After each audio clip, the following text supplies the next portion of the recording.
हमारे भारत में ऐसे सैकड़ों प्राचीन भव्य मंदिर मौजूद है जो अपने बेमिसाल स्ट्रक्चर और खूबसूरती से आज के मॉडर्न इंजीनियरिंग और साइंस को भी हैरान करके रख देते हैं। और इन्हीं में से एक है कोणार्क सूर्य मंदिर, जिसे भारत के सबसे रहस्यमय मंदिरों में शुमार किया जाता है। दरअसल इस मंदिर से जुड़े ऐसे कई रहस्य हैं जिनके जवाब की खोज आज भी की जा रही है। बताया जाता है कि किसी समय में इस मंदिर के सिर पर एक स्पेशल किस्म की विशाल आकार चुंबक लगी हुई होती थी, जिससे मंदिर में मौजूद सूर्य देव की मूर्ति हर समय हवा में लटकी रहती थी।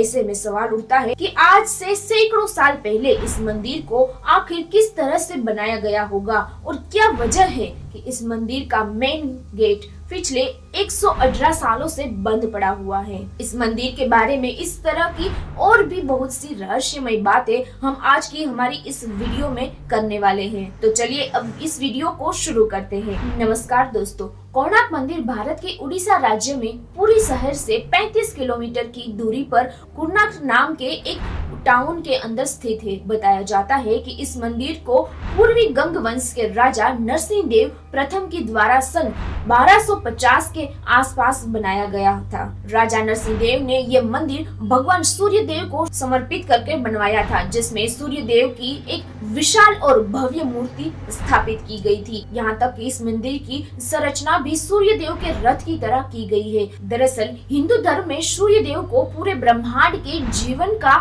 स्रोत कहा जाता है और माना जाता है कि सूर्य देव आकाश में एक रथ पर सवार होकर यात्रा करते हैं, जिसको 7 बेहद ताकतवर घोड़े खींचते हैं। इसी काल्पनिक रथ से इंस्पायर होकर इस मंदिर का डिजाइन तैयार किया गया है, जिसके चलते यह सूर्य देव के रथ के जैसा ही नजर आता है। इस मंदिर के दोनों तरफ पत्थरों के 12 जोड़ी पहिए लगाए हुए हैं। साथ ही साथ घोड़े इस मंदिर की आगे की तरफ इस तरह से बनाए गए हैं कि उन्हें देखकर लगता है मानो वो मंदिर को खींचकर आगे ले जा रहे हो।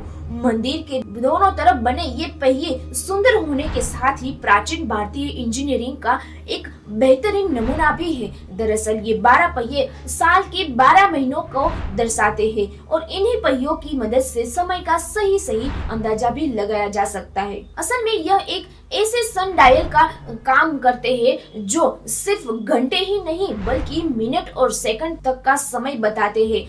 अब जाहिर सी बात है, उस समय में घड़ियां तो थी नहीं, इसीलिए लोग इन्हीं पहियों को देखकर ही समय का पता लगा लेते थे।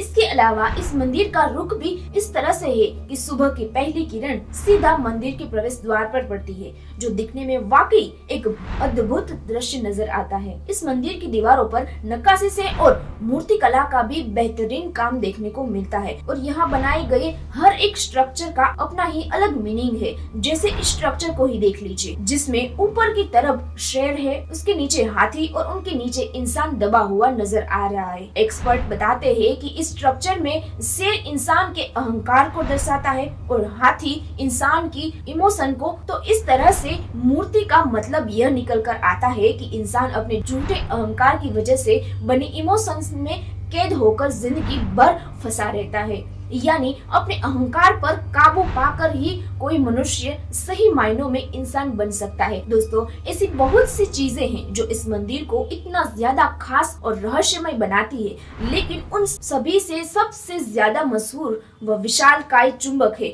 जो कभी इस मंदिर के सिर पर लगी हुई होती थी। हालांकि यह बात ऐतिहासिक रूप से आज तक साबित नहीं हो पाई है, लेकिन फिर भी बहुत से एक्सपर्ट यह मानते हैं कि इस मंदिर के अंदर लोडस्टोन नाम का 152 टन का वजनी पत्थर लगाया गया था, जो कि प्राकृतिक चुंबक के रूप में जाना जाता था। इस विशाल चुंबक की वजह से मंदिर के अंदर स्थापित की गई भगवान सूर्य देव की मूर्ति हमेशा हवा में लटकी रहती थी और मूर्ति का इस तरह हवा में लटके रहना अपने आप में किसी अजूबे से कम नहीं था। अब इस चुंबक के साथ क्या हुआ और आज के समय में यह कहां पर है, इन सवालों को लेकर अलग अलग लोग अलग अलग कहानियां बताते हैं, जिसमें सबसे फेमस स्टोरी ये है कि शुरुआत में ही मंदिर समुद्र के किनारे पर हुआ करता था, लेकिन समय के साथ धीरे धीरे समुद्र का पानी कम होता गया और यह मंदिर किनारे से कई किलोमीटर दूर हो गया। कहते हैं कि इस मंदिर में लगाया गया उस चुंबक की लोडस्टोन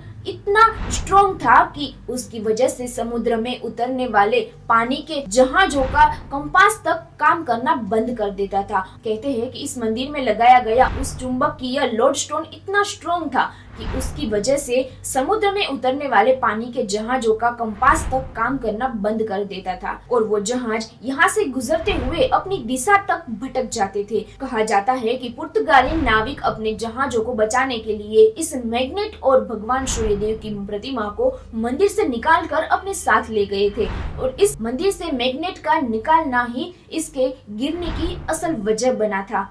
जब कुछ एक्सपर्ट का यह मानना है कि इस मंदिर के स्ट्रक्चर को मजबूती देने और इसे खड़ा रखने में उस मैग्नेट का बहुत बड़ा रोल था, क्योंकि इस मंदिर को बनाने में जो पत्थर इस्तेमाल किए गए थे उन पत्थरों के ब्लॉक्स के बीच में लोहे की प्लेट लगाई गई थी ताकि मैग्नेट की पावर से सभी पत्थर अपनी जगह जमी रहे।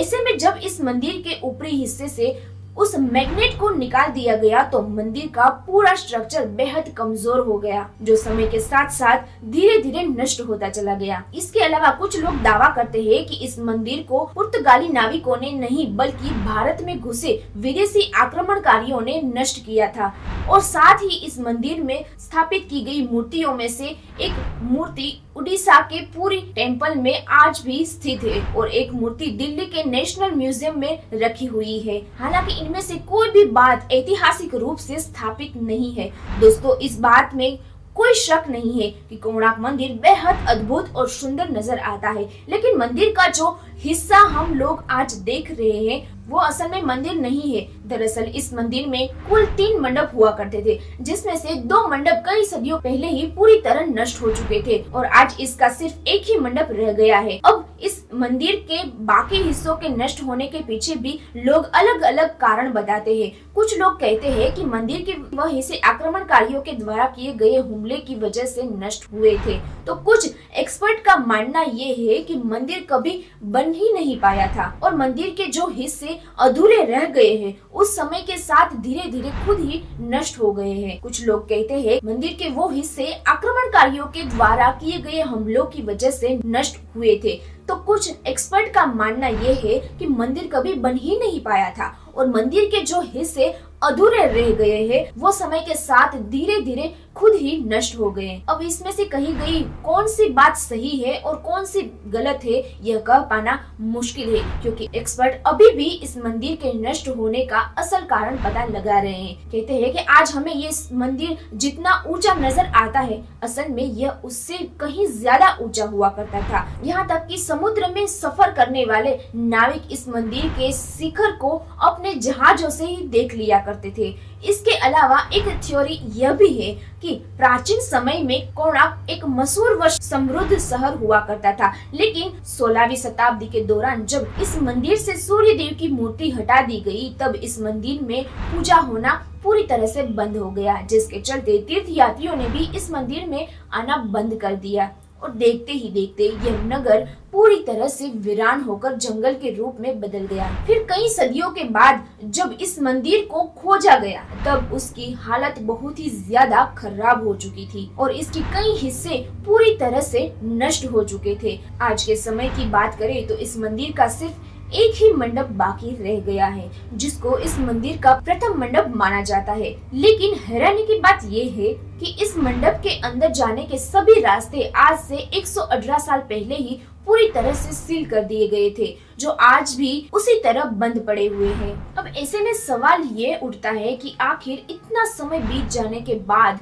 इस मंदिर का दरवाजा आज तक खुला ही नहीं। दोस्तों, यही चीज इस मंदिर को और भी ज्यादा रहस्यमय बनाती है और इस दरवाजे के बंद होने को लेकर लोग तरह तरह की अंधविश्वासी बातें भी करते हैं। हालांकि इसको बंद करने के पीछे यह तर्क दिया जाता है कि 19वीं शताब्दी का अंत होते होते इस मंदिर का आखिरी मंडप भी कमजोर होकर गिरने की कगार पर पहुंच गया था और इसको गिराने से बचाने के लिए साल 1903 में उस समय के गवर्नर जॉन वुडर ने इस मंदिर के अंदर रेत भर भरकर इसके सभी दरवाजों को सील करवा दिया था। इसके बाद न जाने कितनी बार इस मंदिर के मुख्य दरवाजे को खोलने की बात की गई, लेकिन हर बार अलग अलग वजहों से इस दरवाजे को खोलने को टाला जाता रहा। यहाँ तक कि इसी तरह आज 118 साल बीत चुके हैं, लेकिन आज भी यह दरवाजा उसी तरह बंद पड़ा हुआ है। ऐसे में लोगों के मन में सवाल उठता है कि सच में मंदिर को गिराने से बचाने के लिए इसके दरवाजे बंद किए गए थे, या फिर इसके पीछे भी बड़ा कोई